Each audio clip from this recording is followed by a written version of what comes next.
welcome to the Power of Four. I'm Rena. I'm Nadia. I'm Tania. And I'm Andri. So, today's video is about K-dramas. That is also one thing that we four have in common. We like a lot watching TV series from Korea. Yeah. Yes, and borderline obsession. No. Yes, No? guilty. No, I'm we just enjoy them a lot as a change from other Okay. We're not American weird, or we something. promise. No. Do you think so? Anyway, so we thought about like including only series from this year or like 2020 because there are many dramas that are really good, also older ones, but we thought like to keep it a bit up to date. So Yes. yeah, if you want to have a list from us from previous years also, there are many K-dramas that we can recommend you. So just let us know if you want also a video like that. Or Chinese drama. Yes, We watch quite a lot of those too. If you want any from Thailand or Japanese Only Andri knows those. or Taiwanese, I'm here for you guys. Yeah, just let us know in the comment section below. Yes. So we will start by saying one of our favorite dramas, either from 2020 or 2021. And we will give you a small description maybe. Okay. And our list of dramas will be in the description box.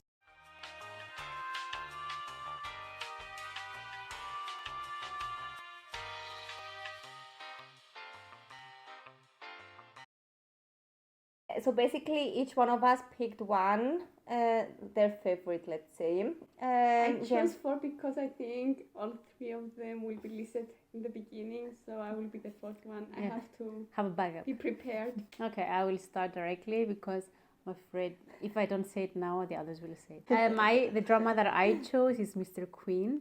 It's hilarious and it combines a bit. It starts with like nowadays and then it goes back in I don't know exactly. It's in Joseon, like old time from Korea, and it has a mixture of some modern words, let's say, and it's very hilarious because it's music also, and it's like a guy goes in the back as a woman, so it's pretty funny. And I don't know, I was very looking forward to each episode because we were watching it was kind of together. So it was very funny, and I would definitely recommend it. So I would also say it's like like a modernized historical drama. It's a mixture. It's really funny. Yeah, I also really liked it. What did you want to say? That's it actually. Okay. Is it one of the 4, Andri? Yes. Nadia? Okay, so I also have multiples to recommend, but I chose one that I don't think the other 3, 1, 2, 3, I'm going to mention. There's a 4th also coming. Except you. Maybe next one. It's called the Birthcare Center. Oh, I didn't watch this one. Yes, I didn't so watch really it. Okay, let you finish. It's an interesting show because the show basically is about a woman who is, I think, in her 40s or late 30s and has a high position in a company, and then she suddenly gets pregnant, I think, without planning it or something like that. And then she gives birth, and we see her life in the Birthcare Center. So it's a place where the women go after giving birth, and they learn how to, learn about motherhood a bit, and they get support from people who are expert in this area.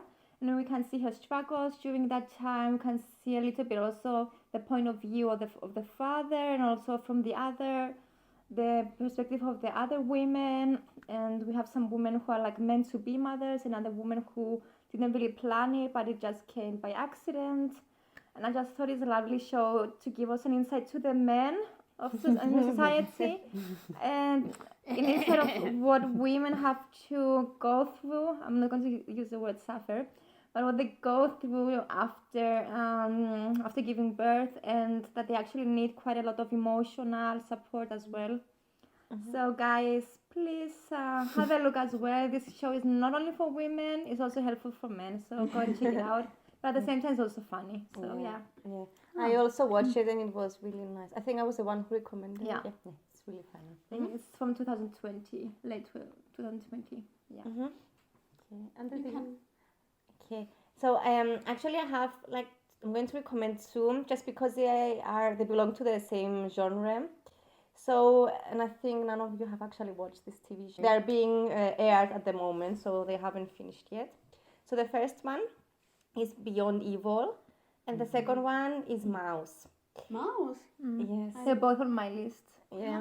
Mouse, I never heard of. I didn't know either of them. The one who stars in Mouse is the one who played in the Goo family book in Vagabond.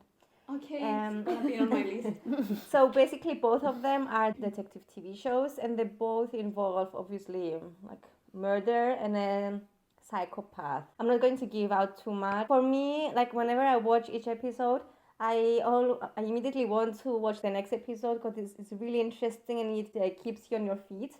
And yeah, well, the actors who play in both of them are one of my favorite actors. So yeah, I would actually definitely recommend it. Actually, I'm surprised you didn't say my number one actually series. I know which one it is. We That's why know we didn't show it. also. Crash Landing on You. Oh, yeah. Yes, I was. Yes, actually, I was between that one and another one that I'm sure it wasn't on your list. Okay. You watched it, but I don't think it's one of your favorites. But for me, it was nice because it was relaxing. The other one is The Startup. I didn't like it that yes, I much. forgot about it. It was fun. It was fine, but not for me. It was also. For me, it was nice because it's about dreams and that you have to follow them and that there is a possibility they come true. I'll Too be much honest, information. not a lot of things happen in that series. It's quite slow. So if I say something, I think it's gonna spoil the whole thing. And there's a bit love story. But for me that wasn't the interesting part. I liked the whole dream theme. And the other one was Crash Landing on You. That was also. Yes, I was that's between really Mr. great, yeah. Queen and Crash Landing. Yeah, it's one of my favorite. I actually watched it twice and it's just a year old. So that means quite a lot for me. I watched it 2 times in a row. well. Like I finished In it a and row? then I finished it and I rewatched it. It was Wow. really nice. I think like for all people who like K-dramas have definitely watched this show. It was one of the most viewed or the most I don't popular know, TV show. No? And it No. got also a lot of... It has a high viewership, but it's not one of the top. Okay. But basically, it's about a woman who lives in South Korea and then By accident she ends up in North Korea. And there she meets the protagonist and some other people from North Korea, and she gets to experience the life there. It's actually also quite funny. I mean, it's also serious, and you learn a lot of things about history. Yeah, really, and yes. how life is And in how the life north is, if it's part of Korea. 100% sure, we don't know, but yes. Actually, it's more or less accurate because I have watched the videos on YouTube because I was also curious whether it's based on reality. And it is actually, it's pretty realistic, yes. It's also quite funny. There are a lot of funny moments. Yes. But also some sad ones. Yeah. Yeah, there's some crying involved. Let's just say that. In a few episodes. Lots of tears. To check what Feel else. Guilty. It was Yeah. a funny Yeah, one. it was funny. It was Yeah. funny to watch. Yeah, I mean, I think the target audience is more like a high schoolers, I would say, I or like think early in the 20s or so. Yes. It's really funny, actually. True Beauty is based on a girl that got bullied about her appearance. And so she got quite interested in makeup, how she can be beautiful in the standards of the other people, so that she also feels better about herself. And you can see through this series the struggles she went through. And yes, but they made it also in a funny way, so that it's not always so Depressing. depressing and everything. It's quite funny. Yeah, the message behind is pretty nice, and you see how people actually get bullied and how they suffer. So it's. I was also kind of shocked because, I mean, I haven't never seen something like that in real life. I mean, yeah. So In our school didn't happen. Yeah, There wasn't something so- like that. That's why. I was kind of shocked how severe that is in Korea. And how acceptable it is on a level. Yeah. How about 18 Again? 18 Again it's based on the movie with Zac Efron, called 17 Again. But in my So, opinion, much better. Yeah, to I be think honest. like for me, Oh, it's a movie or series? it's a TV show. But for me also the K-drama is 1,000 times better than the movie. I was also going to mention It's Okay Not to Be Okay. Yeah. Yes. So it's about a woman who writes children's books, and she had a traumatizing childhood, I would say, and she meets a guy because it's a romance story, and then it's about how she develops as well as a character. And also the protagonist suffered a lot Yeah. throughout his life. And And they help each other, let's say. Yeah. They support each other. Yeah, so it's their evolution, I would say. Yeah. It's how they also really evolved good. Yeah. during the whole series. Yeah. And and how they overcome some traumatic experiences they have. And the brother is autistic, right? It also shows the relationship between the brothers. brothers and the lady. And the life the brother, for example, has. Yeah. Yes. So it has also this social aspect, which is really interesting. Yeah. So that's it from our side. Quite a lot of the shows you can find on Netflix.